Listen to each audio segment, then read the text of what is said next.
Sejam bem-vindos a mais um episódio aí do podcast Dá um Toque, que é um podcast de urologia por conta do Dá um Toque, né? Mas a ideia é dar um toque sobre saúde geral, falar sobre outros temas, trazer estética, enfim. A ideia é conversar sobre tudo e trazer informações de qualidade para as pessoas que seguem a gente nas redes sociais.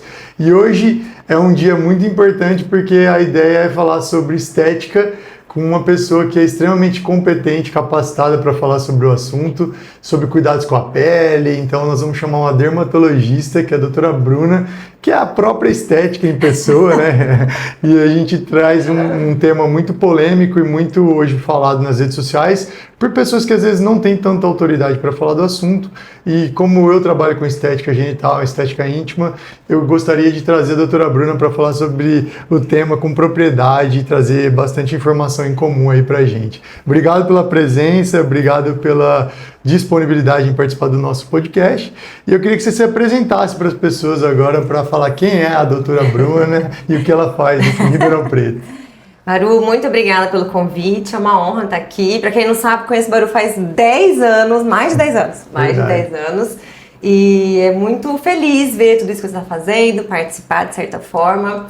Bom, meu nome é Bruna Fanton, eu sou médica dermatologista, me formei em medicina desde 2013, fiz residência de clínica médica, depois de dermatologia. Sou especialista pela Sociedade Brasileira de Dermatologia, atualmente tenho consultório, sou speaker de injetáveis, dou aula na faculdade e também recentemente concluí meu mestrado na Unicamp. Então... Nossa, só, né? E também sou esposa, pretendo ser mãe. Mãe de pets. Mãe de pet. E minha grande área de interesse é a parte mais estética da dermatologia. Eu amo as doenças também, eu atuo no SUS. Mas a minha prática privada é principalmente na estética, tanto de mulheres quanto de homens. O que é difícil, assim, hoje, né? Você vê uma dermato, realmente, dermato raiz, que eu sei que tem você é dermato ser, raiz. Claro! Que eu lembro da Bruninha discutindo na reposição de sódio nos corredores. E hoje a Bruna ela faz estética, mas ela é dermato. Ela sabe, por exemplo, quando uma lesão de pele é uma lesão meio suspeita ou não. Então não é só ir lá tirar a lesão, né? Tem gente que, vamos fazer um laser aqui e acabar com essa lesão e de repente você está, às vezes, piorando um prognóstico de um melanoma e não sabia, né? Exatamente. Na minha opinião, e é verdade, você sabe bem disso, que estética tem tudo a ver com saúde. Sim. Então, não existe fazer estética sem tratar da saúde, sem conhecer profundamente. No meu caso, a pele, as unhas, os cabelos e mucosas, no seu caso, né, toda a saúde do homem. Então, tudo que envolve estética também envolve saúde e exige muita responsabilidade. Isso é um ponto importante. E é por isso que eu admiro você, assim, como pessoa e como profissional, porque a Bruna é uma pessoa completa para falar de estética, né? E o que mais tem hoje aí no meio são pessoas falando de estética sem propriedade alguma. E realmente é por isso que as pessoas têm que buscar cada vez mais profissionais competentes, habilitados. Né? Porque assim, é uma demanda que só cresce. E hoje em dia, com rede social, todo mundo é bom em tudo, tem autoridade para falar de tudo. Isso é ruim, mas também é bom, porque ao mesmo tempo que tem muita gente que não sabe o que está falando, nós temos acesso à informação. Então a gente pode pesquisar, a gente pode ler, tá na palma da nossa mão, né? Sim. Dificilmente a gente, se for atrás de informação, vai ser enganado. Então é super importante saber quem é um profissional, saber que tem muita responsabilidade envolvida, muitos anos de estudo e escolher. Né? Porque hoje é fácil divulgar informação, né? É o que você falou. Você pega lá a inteligência artificial e fala, quero fazer um post sobre estética íntima. Aí ele já te dá pronto o post, né? Como se você fosse uma sumidade, um especialista. Então a gente tem que tomar cuidado com as informações aí, né? Com certeza.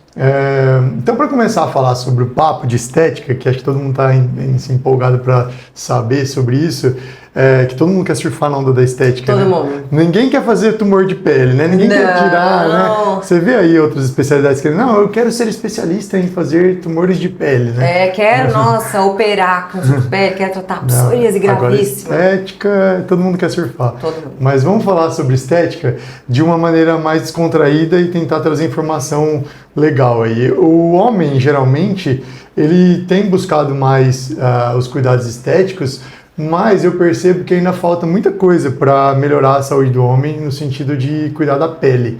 né? E é aquela coisa, tem tabu envolvido, né? Ah, eu vou fazer skincare, não vou fazer skincare. Não, quem usa maquiagem, pelo amor de Deus, e tal. Então tem muita polêmica em cima disso, né? Do skincare masculino. O que você acha sobre... Primeiro eu vou falar de protetor solar para os homens, se você acha que é Nutella ou se realmente é um mal necessário. E o que você acha de dicas sobre skincare masculino, para quem quer começar a fazer, por onde começar? Assim? Certo. A pele do homem, ela tem algumas características diferentes da pele da mulher. Então, costuma ser uma pele mais espessa, mais grossa, mais oleosa, né, geralmente. Então, tem produto, e tem barba, né? Então, a gente tem que escolher produtos adequados para esse tipo de pele. Ou seja, protetor solar é extremamente necessário, não só no quesito, eu vou ter manchas, eu vou ter queimadura de sol, mas com relação ao câncer de pele mesmo, que a gente sabe que o carcinoma basocelular, que é o tipo de câncer de pele mais comum, ele está diretamente relacionado à exposição solar. Então, às vezes você não sabe, mas daqui 10, 15 anos você pode ter um câncer de pele no nariz, no lábio. Ninguém quer isso, então é saúde. Esse é o tipo de tumor mais comum, inclusive nos homens, né? Esse é o mais prevalente. Mais que quando de próstata. Mais que o de próstata. Quando a gente fala no Novembro Azul, eu fiz algumas palestras aí, e a gente fala, o câncer de próstata é o câncer mais prevalente depois dos tumores de pele. Não. Então, o protetor solar é sim algo que a gente tem que usar. No Brasil tem muita radiação ultravioleta e existem produtos super adequados. Antes de vir pra cá, meu marido foi passear com as cachorrinhas, né? Falei, passa o protetor solar. Ele, eu falei, vai passar o protetor solar. Daí ele esfrega assim com... Mas existem protetores muito bons. Por exemplo, toque seco, com controle de oleosidade, oil free, que a gente fala que não é tão oleoso, ultra fluidos que espalham rápido e então cada vez mais moderno. A opção dos fluidos, nossa, tem muitos. E que quando você passa em cima da barba, não deixa esbranquiçado. Ele seca. Então, tem que usar todo dia de preferência. Sabonete líquido, é interessante você ter um específico para o seu tipo de pele, principalmente aquilo que eu falei, a pele mais oleosa. Então, né, não todos, mas a maioria. Para controle de oleosidade, para você usar, deixar no box do banheiro mesmo, ela vai tomar banho, passa sabonetinho. Hidratante, se a pele for mais seca, sensível. E assim, se você quer melhorar o aspecto dos poros dilatados, de linhas finas, manchinhas, eu sou super a favor de usar um ácido à noite, um retinóico, que promove a renovação celular, que melhora o aspecto visual. Então assim, para começar eu sugeriria um sabonete específico, protetor solar, hidratante, se não for pedir muito, e um ácidozinho à noite se tiver indicação. Então assim, não é coisa de Nutella, ai meu Deus, homem não faz isso. Claro que tem que fazer, por que não, gente, né? A gente falou sobre isso já, por conta dos cuidados do homem com a saúde, né? E o que a gente vem batendo aqui é que essa masculinidade, né, que as pessoas querem às vezes colocar como, vamos desconstruir a masculinidade. Não é isso. Eu falei num episódio anterior, vou falar de novo. A ideia é agregar alguns cuidados para a saúde, pensando em um homem ser mais dono de si, né? E ser o provedor, continuar sendo aquele homem provedor que vai buscar, mas ele cuidar da pele também, ele passar o protetor. O homem negligencia muito a própria saúde, né? Sim. Você sabe disso. Sim. Então, isso é um cuidado com a saúde. Sim. E até tem isso da masculinidade que você falou, que existem algumas marcas de protetor solar que é idêntico ao das mulheres, só que eles colocam embalagem azul e escreve homem, só homem. Porque é um público que está crescendo, porque as pessoas estão tendo mais informação. E aí ele fica feliz de comprar uma coisa escrito homem. Exato, então tá bom, se for pra usar, tá ótimo. Eu não usava protetor, né? Eu comecei a usar protetor mais recente aí, por conta disso, por conta da oleosidade, porque eu passava protetor na pele e eu achava, nossa, ficar encebado o dia inteiro, né, com esse negócio, aí eu achei um protetor que é mais seco, e aí eu me adaptei a ele, assim.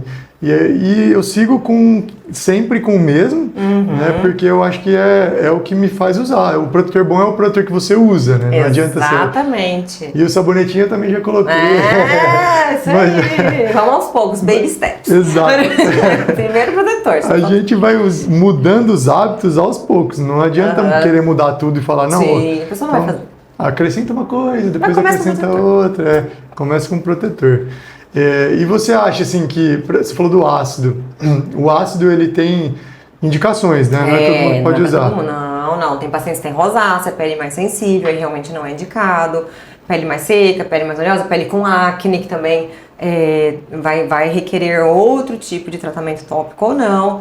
Mas ele tem seu lugar, assim, ácido glicólico, salicílico, que melhora a oleosidade, os poros obstruídos, o retinóico. Por isso tem que ir no especialista antes para saber mais ou menos o que usar, quando usar, né, e tal. Sim. Agora, falando de cuidados íntimos, a gente tem diferenças entre a pele da região íntima e a pele do rosto, por exemplo, né, corporal.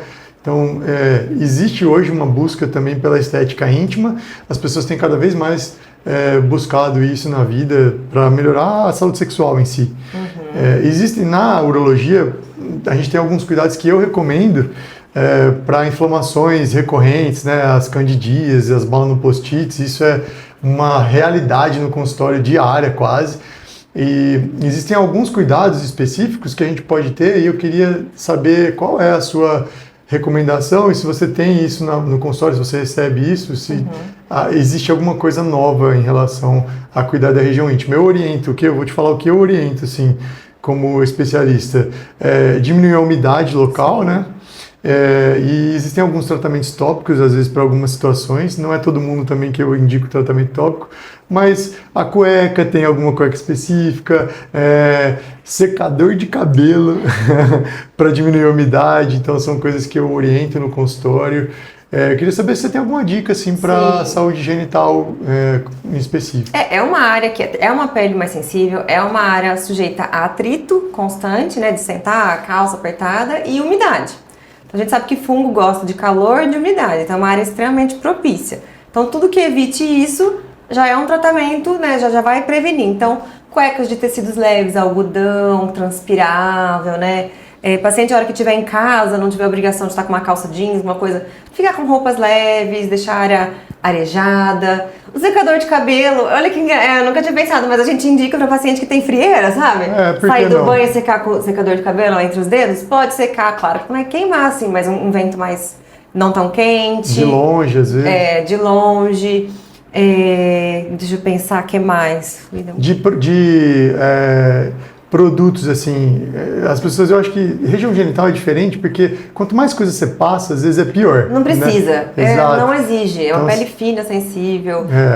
Acho que tem que tratar, às vezes, quando está inflamado, com tópicos, mas assim, no dia a dia, eu não recomendo muitas substâncias ali na região. Não, assim, tem gente que gosta, né, de passar perfume, essas coisas. Desodorante. Quanto menos perfume, menos coisas com muita fragrância, isso quanto menos melhor, nada com muita fragrância, nada muito irritativo para a pele. E é isso, manter a região seca, arejada e se tiver alguma alteração, procurar um médico especialista. Beleza. E tem umas coisas que vão surgindo, uns modismos assim, né? O pessoal tem falado de desodorante sem metal e tal, né? Nossa, muito bom. Até minhas filhas usam, papai não pode comprar esse, tem alumínio. Eu falei, mas será que tem esse negócio mesmo? Eu vou perguntar pra Bruninha. Não tem. Houve essa época, né, que desodorante com alumínio dava câncer de mama, câncer de não sei o quê. Hoje em dia já está assim, super definido com estudos científicos recentes, sérios. Então os desodorantes com alumínio são inofensivos à saúde, eles têm ação local, pode usar, não tem problema, não vai aumentar o risco de câncer. Para você ter uma ideia, tem uns desodorantes com uma concentração mais alta de alumínio para quem tem hiperidrose, né, excesso de suor, e você pode usar até na gestação, pra você ter uma ideia. Então assim, é seguro. E tem uns produtos veganos, né, às vezes. Você vê diferença com relação a essa... Porque é um mercado que as pessoas... Assim, o comércio, ele move, né, o mercado. Então as pessoas acabam, às vezes, usando uma ideologia para criar produtos e, às vezes, são produtos bons, né? Sim. Você tem experiências boas com esses produtos? Sim, eles são produtos, assim, mais limpos, que eles falam... na minha opinião, o que é mais importante quando um produto vem com aquele selinho no coelhinho, assim... é que não é testado em animais. Isso eu acho muito legal, né, ter essa questão. Mas o produto ser vegano, não, já é meio ter, né? Não. E falando em estética masculina, assim, eu não sei se você tem experiência com esses preenchimentos corporais e tal, a gente usa o preenchimento peniano com ácido hialurônico, que é uma substância que é extremamente segura, exato. Então, a gente tem excelentes resultados para a estética genital com ácido hialurônico. Você tem experiência com o público masculino, assim, para fazer preenchimentos, eles buscam tanto para facial quanto corporal. Existe alguma coisa nova ou o ácido hialurônico continua sendo o carro-chefe aí para dermato? Carro-chefe, o ácido hialurônico, ele é produzido pelo nosso próprio corpo, né? Sim. O que difere um ácido hialurônico para injetar de um ácido hialurônico de passar para hidratar, ou de tomar, ou do que a nossa própria pele produz? O ácido hialurônico, né, sintetizado, ele tem um cross-linking, que são bracinhos que deixam as moléculas juntas, formando uma estrutura, né, tridimensional mais resistente, com uma forma assim, e que vai garantir a durabilidade. Essa é a principal diferença, né, do ácido hialurônico para injetar, que é um gel transparente, biocompatível, inerte, reversível, absorvível. Então, assim, para o rosto é o que a gente usa para fazer preenchimento em homens, especificamente. O que eu tenho mais procura. Região do queixo, mandíbula, às vezes bigode chinês, olheira, são as principais demandas.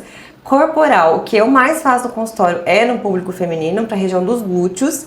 E agora sim, né, tá super em alta preenchimento da região peniana, ou de peitoral, ou de abdômen. Eu tava pensando nisso, né, quando começou a ficar em alta isso da região peniana, eu falei, gente, é óbvio, né, a gente usa ácido hialurônico para volumizar tudo, por que não, né? Só que eu realmente, assim, eu prefiro encaminhar para você, para um especialista, para o médico que trata dessa parte, para fazer a parte estética dessa região dos homens. Acho super interessante. E não sei se você lembra, mas a Bruna, eu já me consultei com ela e tal, mas você me deu essa dica na época. Eu lembro que a gente conversou sobre isso, você falou assim, Baru, por que você não entra nessa questão da estética masculina e tal, preenchimentos? Isso aí é muito... E aí, assim, eu já pensava em trabalhar com isso no consultório, porque eu fazia saúde do homem.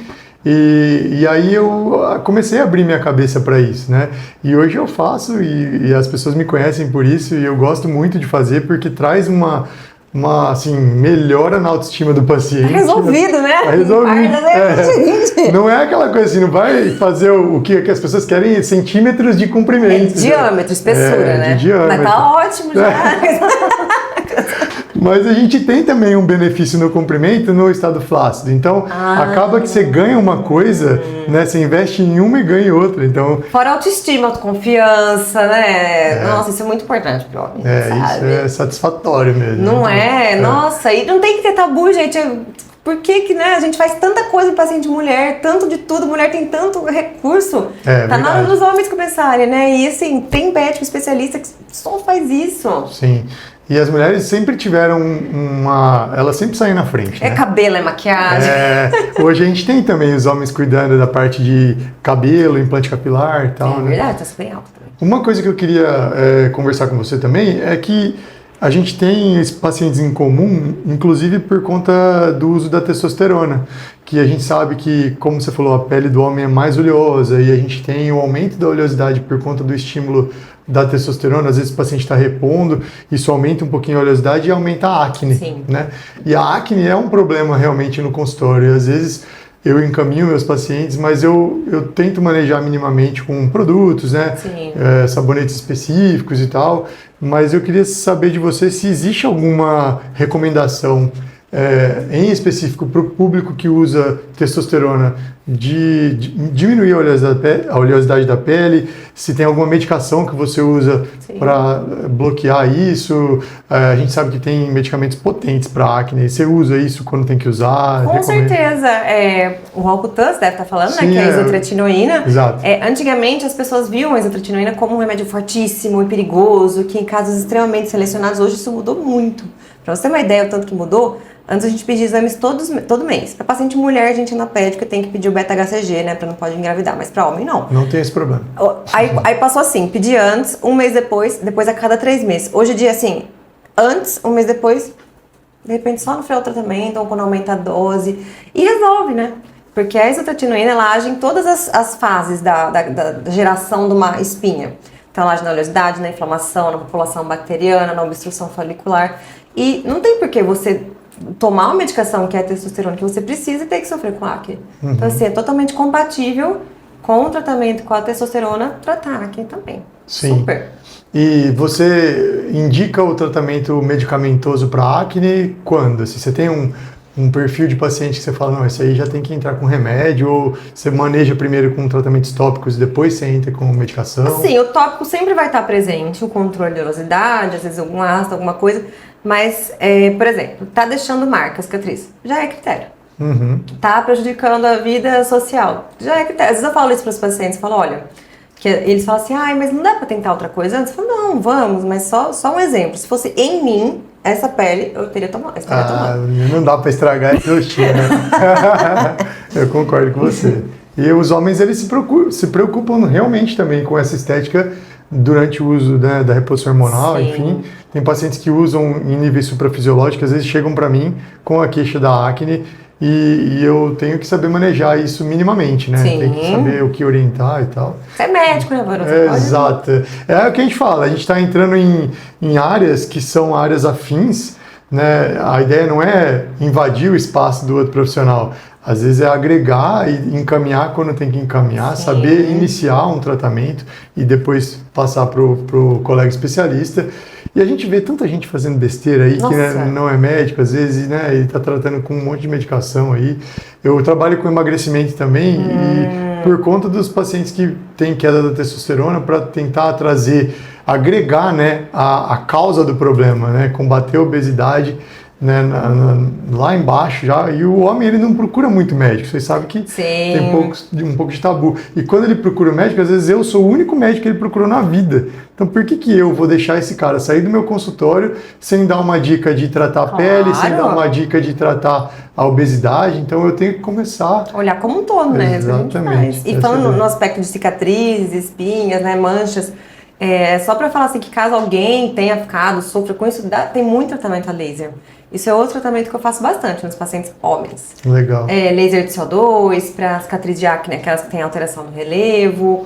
O laser Q-Switch, que é o mesmo que a gente usa só para você entender, que é o mesmo laser para tirar tatuagem. Então o que ele faz? Ele destrói o pigmento profundo da pele. Então a gente consegue tirar manchas escuras. Legal. Manchas avermelhadas. Então assim, se você já chegou ao ponto de ter manchas ou cicatrizes, existem tratamentos também. Sim, e é isso que eu ia puxar esse gancho com você agora, sobre o tratamento de manchas e clareamento da região íntima, que as pessoas têm buscado muito. Muito. E a gente sabe que tecnologias hoje estão crescendo a cada dia para melhorar isso, né? E por estética mesmo, as pessoas buscam, meu pênis é mais escuro do que...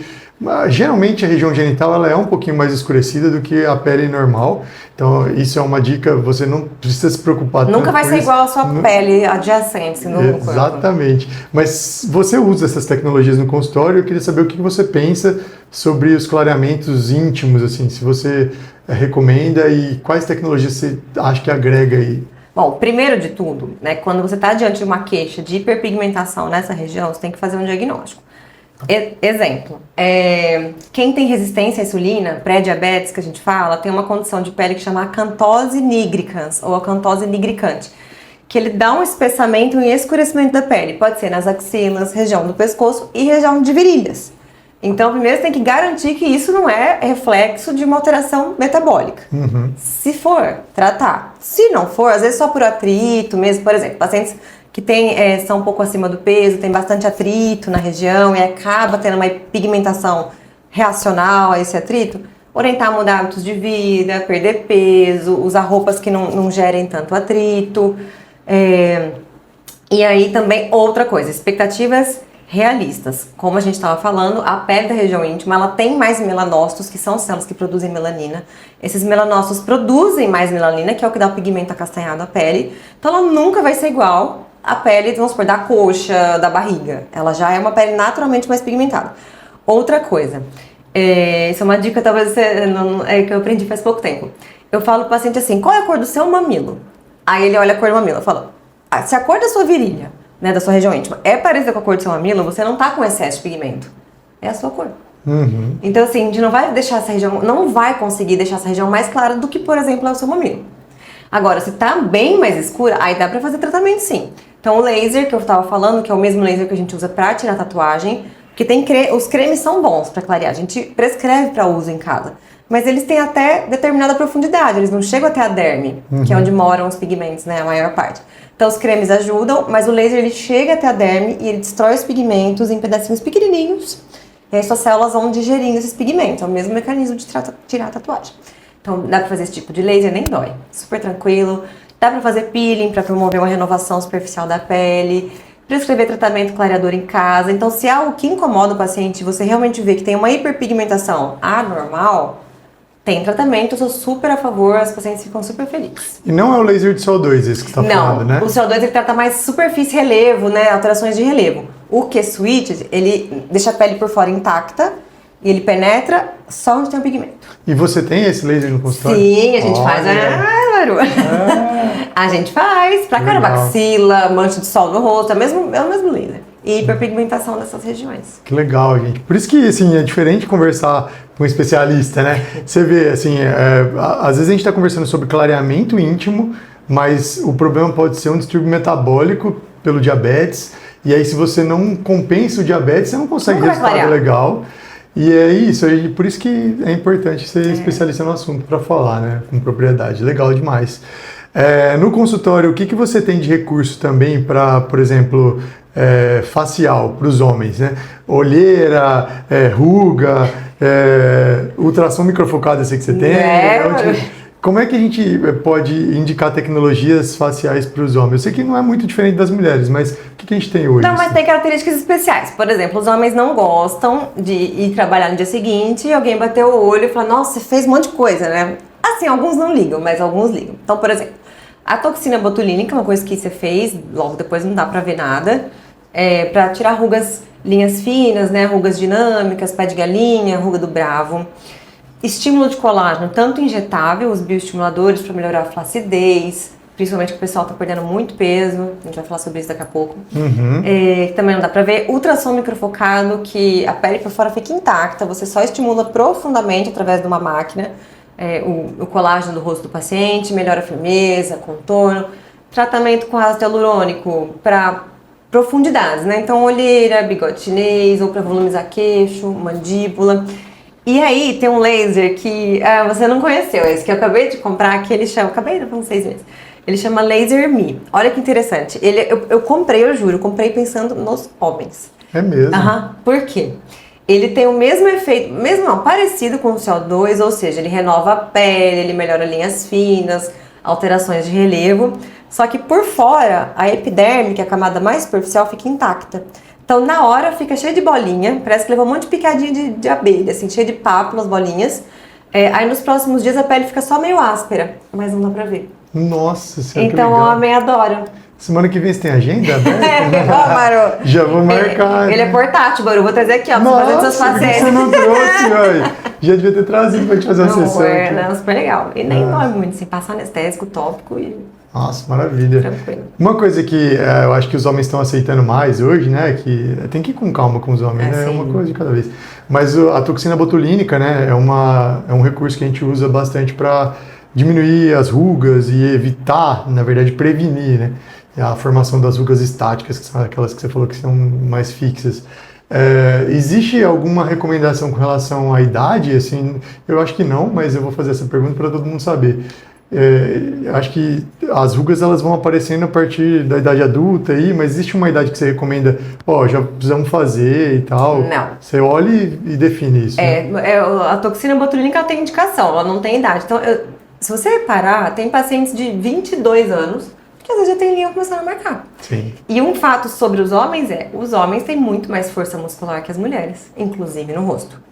Então, os músculos contraem com muito mais força. Então, nesse caso, vocês saem perdendo, tá? Então, apesar da pele ser mais grossa, os homens marcam as rugas antes. Porque... Então, homens precisam ir mais cedo a dermato fazer o botox aí para prevenir as rugas. Porque tem mais força. E o ácido hialurônico você indica de acordo com cada caso, né? Também, porque às vezes o ácido hialurônico ele não é só para corrigir alguma coisa, ele é para embelezar, né? Sim, é para ficar melhor, né? Já tá. Mas hoje em dia, a gente, como você já entrou no assunto anteriormente, eu acho que é muito pertinente, porque eu utilizo também algumas medicações aí com os pacientes para emagrecimento e eu vejo que isso muda realmente a fisionomia das pessoas que emagrecem muito rápido, né, e perdem a sustentação, né, dos coxins gordurosos ali da face também, porque emagrece tudo. Emagrece tudo, né, barriga, perna e face. Então, existe essa indicação, né, do preenchedor para os pacientes que estão emagrecendo também. Porque antes falava o Ozempic fez, agora o Mounjaro fez, né? Porque a gente tem os coxinhos de gordura que são como almofadinhas do nosso rosto, que ficam unidas como se fosse um quebra-cabeça, por isso que tem aquela continuidade. Quando a gente vai envelhecendo, elas vão encolhendo e deslizando para o centro e para baixo. Por isso que forma as linhas aqui e as linhas aqui. Só que com o emagrecimento rápido, esses coxins, principalmente os mais superficiais, são os mais visíveis, eles perdem volume muito rápido. E aí começa a ficar aqueles sulcos aqui na região malar, nessa região. E aí repor esse volume, estruturar, né, sustentar com ácido hialurônico é super bem-vindo e também estimular colágeno, porque o rosto dá uma derretida, né? O que leva também ao assunto que a gente estava conversando um pouco de queda de cabelo. Daí entra nessa Tem homem também, meu Deus do céu, gente, o cabelo é uma das maquiagens do homem, vocês não podem perder cabelo, não. Sim, verdade. E assim, antes de a gente passar pro cabelo, só para pegar um gancho aí, tá tudo bem perder sustentação na face, desde que você esteja cuidando da sua saúde e depois a gente corrige a face. Vamos emagrecer, vamos ter mais qualidade de vida. Saúde em primeiro lugar. E vamos corrigir a face com a Bruninha lá. Porque é tranquilo, é só repor, né? Exato. E uma coisa também que é comum na nossa área, os pacientes que fazem reposição de testosterona, muitas vezes eles têm essa queda de cabelo por conta da alopecia androgenética, né? E isso é comum aí a gente encontrar no meu consultório. Então, você como dermato tem algumas armas e ferramentas melhores que eu para tratar isso. E eu queria que você falasse para os homens aí também que existe saída, existem benefícios de terapias para melhorar essa queda de cabelo. O que você orienta assim, de procedimentos para evitar? Porque eu sei que tem alguns recursos que são até tópicos, né? Aquele microagulhamento e tal, o pessoal tem feito. O que você tem de recursos hoje para evitar a queda de cabelo? Tem dois tipos de queda, né? Então a alopecia androgenética, que é a calvície, ela pode ser catalisada mesmo pelo uso de hormônios, mas assim, não é uma contraindicação. Então o que a gente pode fazer? Existem medicações via oral para barrar esse processo, tópicas, que é de passar, então o paciente vai tratar em casa, e principalmente o microagulhamento, que a gente faz com aquele MMP que fala, né? Que é uma maquininha que ela faz microfurinhos no couro cabeludo, e ao mesmo tempo deposita a medicação diretamente no folículo piloso.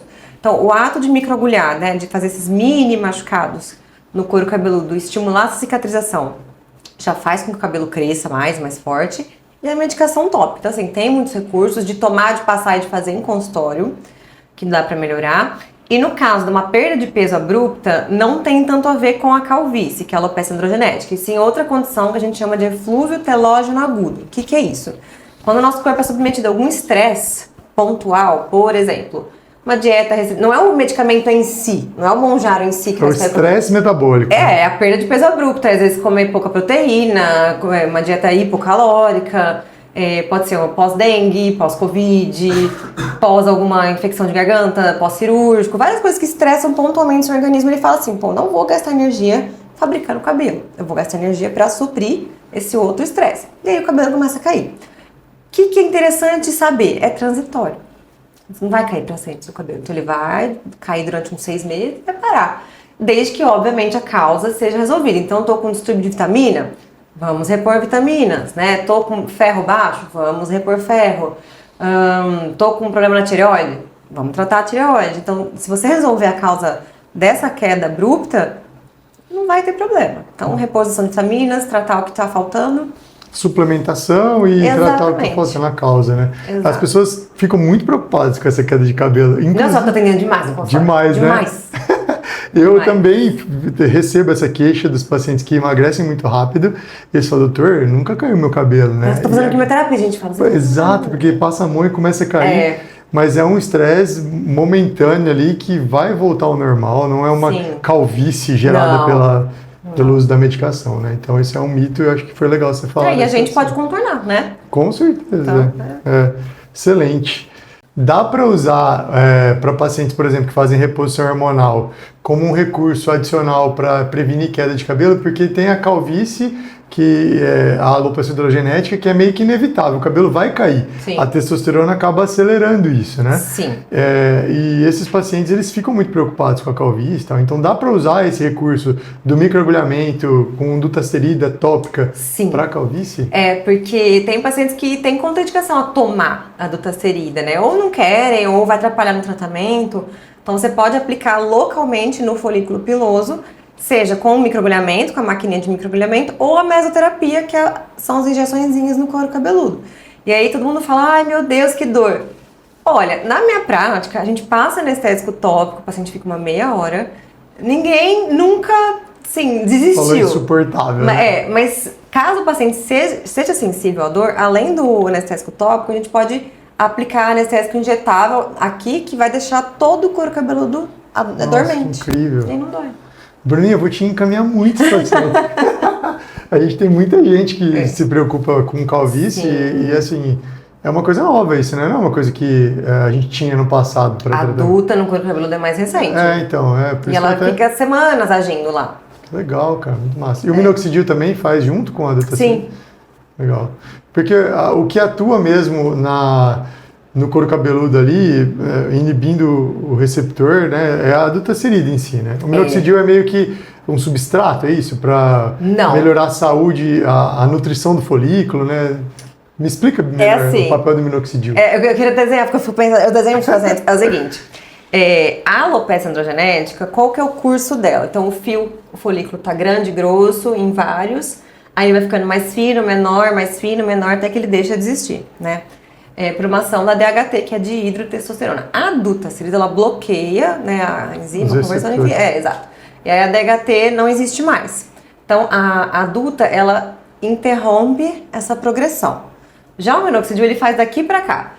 Um é daqui pra cá, daqui pra cá. Ele pega o fiozinho que já tá muito fininho e vai aumentando a espessura. Por quê? Porque ele faz uma vasodilatação, então ele deixa aquela área com mais sangue pra nutrir, né, o folículo. Mas tem outras ações que eu acho que ainda vão ser descobertas. Por quê? Tem uma fase de crescimento do nosso cabelo que chama anágena, que é a que determina o comprimento. Então, por exemplo, a minha fase anágena dura 8 anos. Então, se eu não cortar o cabelo por 8 anos, ele vai ficar até aqui. Mas se passar disso, ele não vai passar desse comprimento. Tá. Então, não é infinito o cabelo, né? Então, ela dura X anos. E o minoxidil aumenta a duração em anos. Então, em vez de seu cabelo trocar mais rápido, ele fica mais anos na sua cabeça. Então, dá a impressão que você tem mais cabelo. Porque aquele cabelo que já ia caducar e cair, ele fica lá. Eu não sei se vocês sabem, eu acho que sim, mas o minoxidil, antigamente, 50 anos atrás, ele era um medicamento para pressão alta. Chamava Lonitem, e para aquela pressão alta que não melhorava com outras classes de medicamentos e tal, então era meio que o último recurso, o minoxidil, o Lonitem. Coisa de 20 miligramas, né? E aí perceberam que os pacientes que tomavam o Lonitem ficavam cabeludos, pelo no rosto, no corpo, ciliudo, sobrancelhudo. E aí o que fizeram? O caminho inverso, decidiram pegar o tópico e colocar aqui e ver se ele tinha ação no cabelo. E perceberam que sim.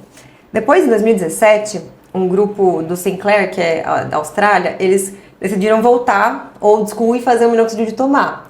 Só que não na dose de 40 miligramas. O primeiro estudo acho que foi com 0,25 ou 0,5. E aí perceberam que tomar em doses baixinhas dava o efeito esperado nos cabelos, mas não afetava a pressão arterial. Nossa, que legal. É muito interessante, né? Então era um remédio que era para pressão alta. E essa questão que você falou da anágena deve ser verdade para a barba também, né? Sim. Então, o minoxidil é indicado também para a barba, para melhorar o paciente que quer ter uma barba mais volumosa, ele usar. E o microagulhamento também, né? Sim, eu tenho bastante que eu faço. Nossa, Bruninha, que legal. Eu vou te mandar vários também. Eu não tenho muita barba, assim, nem... Você tá com a barba feita? Eu tô com a barba feita. Eu nunca vi você barbuda. E eu não uso barba. Eu já fiquei barbudo uma época, mas eu não gosto muito, sabe por quê? A minha barba é branca, inteirinha branca. Já? Mas com esse rostinho, amor, você não precisa de barba. Parece que eu tenho muito mais anos do que eu tenho. Eu não vou falar que eu tenho mais de 30, mas eu já tenho mais de 30. Com essa moldura aqui, você não precisa de barba. Bruninha, assim, eu queria ficar o dia inteiro aqui. Muita coisa legal, né? Nossa, muita coisa bacana. Agregou demais aí ao nosso tema. A estética masculina e a feminina, elas contam com o auxílio da dermatologia em todos os aspectos, né? Clareamento, cabelo, então, assim, é muito bacana essa interação. E eu queria trazer mais proximidade do dermatologista para o meu consultório. Eu vi agora que tem muito mais indicação do que eu imaginava. Então eu queria te agradecer por estar aqui com a gente e contribuir assim grandemente com o tema.